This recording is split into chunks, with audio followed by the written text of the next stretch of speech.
Social media पर इन दिनों एक भोजपुरी फिल्म के गाने का वीडियो जमकर वायरल हो रहा है। इस गाने के वीडियो को अब तक करीब 1.5 करोड़ से ज्यादा बार देखा जा चुका है। वीडियो में भोजपुरी सुपरस्टार पवन सिंह और भोजपुरी एक्ट्रेस काजल राघवानी नजर आ रही हैं। ये म्यूजिकल वीडियो दोनों स्टार के हॉट डांस की वजह से चर्चा में है और इस गाने के बोल हैं सॉरी सॉरी। पवन सिंह और काजल राघवानी का वीडियो फिल्म भोजपुरिया राजा का है। इस वीडियो को वर्ल्ड वाइड रिकॉर्ड्स भोजपुरी के नाम से सोशल मीडिया साइट यूट्यूब पर अपलोड किया गया है। पवन और काजल के इस वीडियो को अब तक करीब 1.5 करोड़ व्यूज मिल चुके हैं।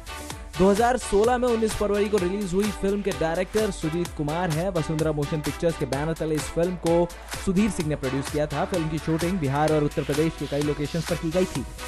सोशल मीडिया पर वायरल इस म्यूजिक वीडियो में पवन सिंह और काजल राघवानी का हॉट डांस है। इस म्यूजिकल वीडियो में दोनों के डांस को लोगों द्वारा काफी पसंद किया जा रहा है।